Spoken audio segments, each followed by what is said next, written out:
ଆଜିର ଭିଡ଼ିଓ ସେମାନଙ୍କର ପାଇଁ ଯେଉଁମାନେ କୌଣସି କାରଣବଶତଃ ମାଦକ ଦ୍ରବ୍ୟ ସେବନ ବା ମଦ ପିଇବା ଆରମ୍ଭ କରିଦେଇଛନ୍ତି। ଯେତେ ଚାହିଁଲେ ବି ମଦ ଛାଡ଼ି ପାରୁନାହାନ୍ତି, କିନ୍ତୁ ଚାହିଁବାକୁ ଚାହୁଁଛନ୍ତି, ନିଜେ ନିଜେ ମଦ ପିଇବା ଛାଡ଼ିବାକୁ ଚାହୁଁଛନ୍ତି। ସେମାନଙ୍କ ପାଇଁ ଏ ଭିଡ଼ିଓ। ସେମାନେ ଯଦି ଚାହିଁବେ ଘରୋଇ ଉପାୟରେ ମଦ ପିଇବା ଛାଡ଼ି ଦେଇପାରିବେ। ଉପାୟଟି ଆମର ଘରୋଇ ଉପଚାରରେ ଅଛି। ଆଜି 100 ଗ୍ରାମ ଜୁଆଣି ନେଇଯାଆନ୍ତୁ। ସେହି 100 ଗ୍ରାମ ଜୁଆଣିକୁ 1 ଲିଟର ପାଣିରେ ଧୀରେ ଧୀରେ ଫୁଟେଇ ଦିଅନ୍ତୁ।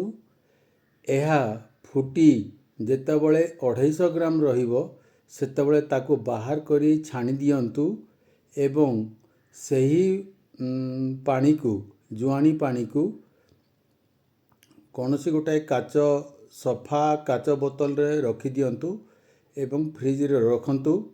ଯେତେବେଳେ ମଦ ପିଇବାକୁ ଇଚ୍ଛା ଲାଗେ, ସେତେବେଳେ ଏହାର 1 କପ୍ ପାଣି ସହିତ ମିଶାଇ କପ୍ରେ 1 କପ୍ ପାଣିରେ 2 ଚାମଚ ଏହି ପାଣି ଦେଇ ପିଅନ୍ତୁ।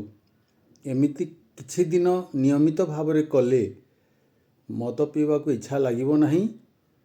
ମଦକୁ ଦେଖି ସେ ଘୃଣାରେ ପଳେଇବ।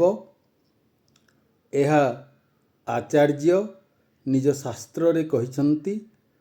ତାଙ୍କର କହିବା କଥାକୁ ମୁଁ ସମସ୍ତଙ୍କୁ ଜଣାଇ ଦେଉଛି, ଯେଉଁମାନେ ଏହି କୁଅଭ୍ୟାସ କରିଛନ୍ତି ଏବଂ ଛାଡ଼ିବାକୁ ଚାହୁଁଛନ୍ତି। ସେମାନେ ଏହି ଉପାୟ କରି ମଦ ପିଇବାରୁ ମୁକ୍ତି ପାଇପାରିବେ। ମୋର ଯଦି ଭିଡ଼ିଓ ଉପାଦେୟ ହେଇଛି, ତାହେଲେ ଏହାକୁ ଲାଇକ୍ ଏବଂ ସେୟାର କରିଦିଅନ୍ତୁ।